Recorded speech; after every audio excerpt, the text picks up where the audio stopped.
Ok, donc je reprends sur la voie de probabilité. Donc je vous ai remis ici le tableau. Et il nous faut calculer donc P de x égale à 1. Alors P de x égale à 1, on repère dans l'arbre, on a ce cas-là, celui-ci, celui-ci et celui-ci. 1, 2, 3, il y a 4 chemins dans mon arbre qui mènent à P de x égale à 1, pardon, qui mènent à x égale à 1. Donc je vais faire 4 fois mon calcul, 4 fois le même en fait. Pourquoi? Parce que dans chacun de ces 4 chemins, on doit avoir, alors je ne dis pas de bêtises, 3 fois P et 1 fois P bar, pour avoir une seule clémentine parmi les 4 sans pépin. 3 fois P. P a pour probabilité 0,12. Donc on fera 0,12 puissance 3 fois 0,88 puissance 1. Si on prend ce chemin-là, par exemple, on fait 0,12 fois 0,12 fois 0,12 fois 0,88. Le deuxième, c'est 0,12 fois 0,12 fois 0,88 fois 0,12. Donc ça revient bien à 0,12 puissance 3 fois 0,88. Quand vous faites ce calcul-là sur votre machine, vous trouvez ce dont je ne me rappelle plus. 4 fois 0,12 puissance 3 fois 0,88. On trouve 6 10 moins 3. Ça fait 0,006.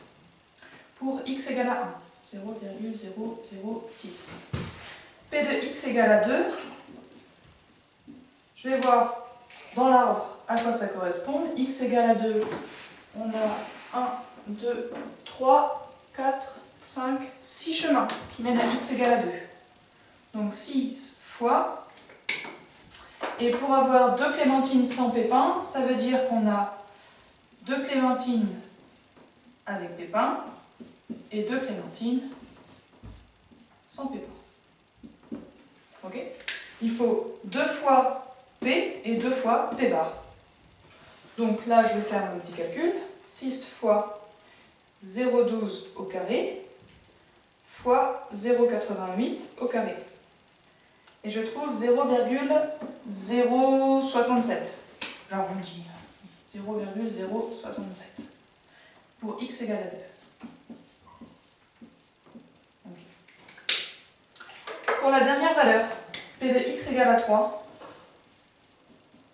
là je ne vais pas utiliser l'arbre. Hein. J'utilise une règle de calcul sur mon tableau. La somme des probabilités, ça vaut 1, toujours. Donc pour trouver la case ici, j'ai juste à faire 1 moins, et puis j'additionne le reste. 0,0002 plus 0,006 plus 0,067 plus 0,6. Et ça va me donner directement P de x égale à 3. Alors directement, je vais le faire quand même à la machine. 0,0002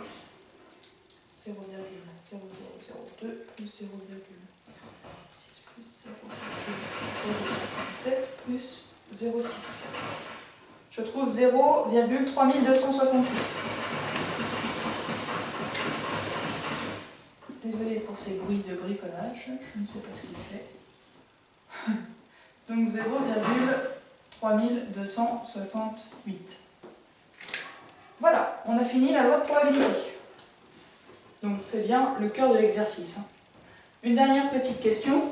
En moyenne, dans un lot de 4, combien de clémentines sont sans pépins? En moyenne, là vous devez tilter sur un terme de probabilité. À combien de clémentines sans pépins on peut s'attendre quand on a un lot de 4?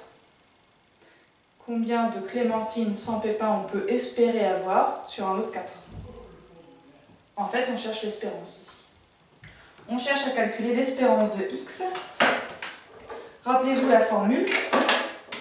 Donc, question 3, finalement, ça revient à trouver l'espérance de x.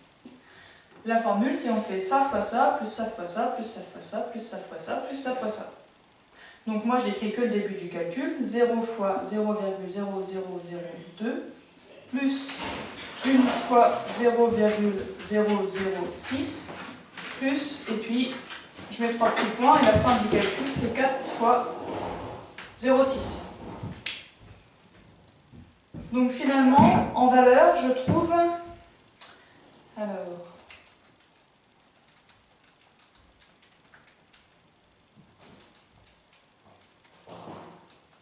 je trouve 3,5204.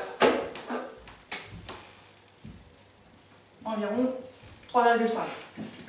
Ok. Ça veut dire qu'en moyenne, sur un lot de 4 clémentines, je vais l'écrire en même temps que je le dis, en moyenne, dans un lot de 4 clémentines, il y en a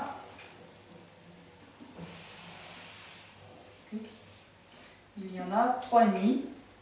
C'est une moyenne, hein, donc c'est pour ça que c'est un nom à virgule, c'est pas grave, sans pépins.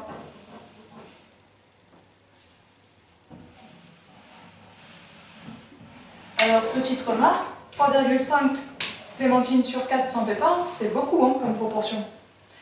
Mais c'est lié au fait qu'en fait, on a 88% de chance pour une clémentine qu'elle n'ait pas de pépins. Cette valeur étant élevée, il n'y a pas d'incohérence à trouver 3,5 clémentines sur 4 sans pépins. Ça tient la route. Voilà.